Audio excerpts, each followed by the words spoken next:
U.S. President Donald Trump. Photo credit, Kevin LAMARQUE, Reuters. In fairness to U.S. President Donald Trump, he is not alone in his bafflement at the behavior and political beliefs of the bulk of American Jewry. But as has been the case with previous of his often indelicate gut reactions to current events, his statement this week about Jews in the Democratic Party was distorted by his enemies and blown way out of proportion.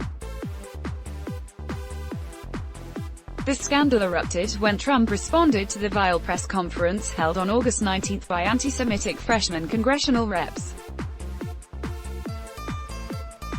Ilhan Omar, D. Minnesota, and Rashida Tlaib, D. Michigan, whose plan to visit Israel and Palestine, earlier this month, on a mission to bash the Jewish state, was thwarted. Their sojourn, organized by the radical Palestinian NGO MIFTA, not only supports the boycott, divestment and sanctions (BDS) movement against Israel, but has praised suicide bombers as sacrificing their lives for the cause. You know, the cause of killing Jews. Oh, and some of its members have written pieces claiming that Israelis drink the blood and steal the organs of innocent Palestinian children, the usual blood libel stuff that the Democratic Party of old never would have tolerated, let alone ignore to placate members of its ranks. Initially, the Israeli government was going to grant visas to Omar and Tlaib despite a law enacted in 2017 to bar BDS activists from entering the country. After Trump expressed displeasure with the decision, however, Israel backtracked. This was much to the chagrin of many Jews in Israel and abroad, of course, who feared that banning the disgusting duo, shockingly defended by fellow Democrats, would give Israel's detractors additional ammunition in their war against the Jewish state. So when Tlaib claimed she needed to come to the falsely named, occupied West Bank, to visit her ill grandmother, Israel relented. BDS legislation or no, the Israeli Interior Ministry would honor her request on humanitarian grounds. But, milking her victimhood, the most valuable commodity a Democrat can have these days, to the max, Tlaib snubbed the offer. No ailing granny was going to prevent her from exploiting the episode for political gain. When asked by reporters why she opted out of the trip, Tlaib, weeping with pathos, offered a nauseating little explanation. Through tears, at 3 o'clock in the morning, she said, "We all decided as a family that I could not go until I was a free, American, United States Congresswoman, coming there. Not only to see my grandmother, but to talk to Palestinian and Israeli organizations that believed that my grandmother deserved human dignity as much as anyone else does." One shudders to imagine what kind of press conference she would have given had she actually made the pilgrimage to the Palestinian Authority. It most certainly wouldn't have included horror at the past persecution of women and gays, for example. Ditto for Omar, who said that Israel's move to prevent the visit, during which the BDS-promoting pair was slated to meet with Palestinians, Arab members of Knesset and radical left-wing Israeli groups, was not compatible with being a democracy or a U.S. ally. And then she suggested that America sever its financial aid to that naughty ally. Under the circumstances, Trump's response made perfect sense. 5 years ago, the concept of even talking about this, even 3 years ago, of cutting off aid to Israel because of two people that hate Israel and hate Jewish people, I can't even believe we're having this conversation, he said. Where has the Democratic Party gone? Where have they gone that they're defending these two people over the state of Israel?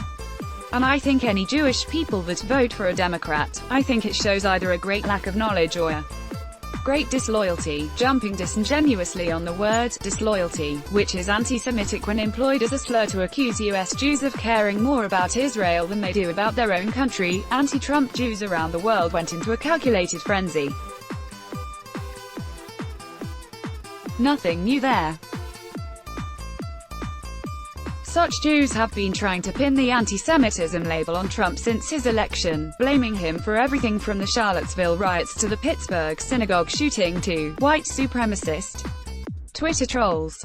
These are the same Jews who have the gall to liken illegal immigrants storming the Mexico border to Jewish refugees during the Holocaust. These are the very Jews who similarly slam Prime Minister Benjamin Netanyahu. Contrary to the outcry on the part of his critics, Trump was not accusing Jews of being disloyal to America, but rather to themselves.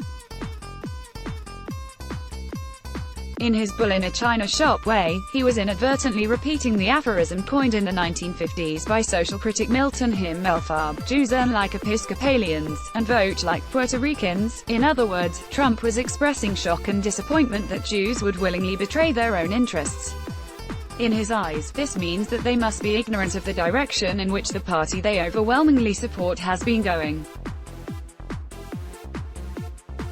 If not, they appear to be purposely sabotaging U.S. relations with the single state established in their ancestral homeland to protect their people and serve as America's buffer against hostile, anti-democratic forces in the volatile, strategically important region. Though Trump's disillusionment may be understandable, it indicates that he doesn't know much about Jews. This is peculiar, considering the massive amount of time he has spent around them throughout his life as a New York real estate guy and Hollywood reality TV star. Here is what he doesn't grasp: only a handful of non-Orthodox Jews vote Republican. The rest pray at the altar of the Democratic Party, no matter what, even when the party turns against Israel. This apparent oddity spurred my father, Norman Podhoretz, a lifelong liberal Democrat who became a conservative Republican, to write an entire book examining the phenomenon. In Why Are Jews Liberals? He concludes, C. On temporary liberalism demands that, unlike any other people, Jews must justify the space they take up on this earth. Furthermore, they must do so not, as they are commanded in the Bible, by loving God with all their hearts and all their souls and all their might, but rather by clinging with the same intensity to certain currently fashionable conceptions of what constitutes progress and how to define justice, even if these conceptions are highly questionable, and even if, as most blatantly in the case of Israel, obedience to them could be tantamount to committing suicide. In this way, the Torah of liberalism puts itself radically at odds with the very thing that comes closer than any other, certainly than Tikkun Olam, roughly, making the world a better place, to encapsulating the essence of the Torah of Judaism, and the observance of which for more than 3,000 years is probably the single best explanation of the mystery of Jewish survival. I have set before you life and death, blessing and cursing, therefore choose life, that both thou and thy seed may live. The good news for those of us who fear a Democratic victory in 2020 is that Trump's base is not deterred by his brash comments. On the contrary, his fans feel invigorated by the president's unapologetic policies and unwavering friendship toward Israel.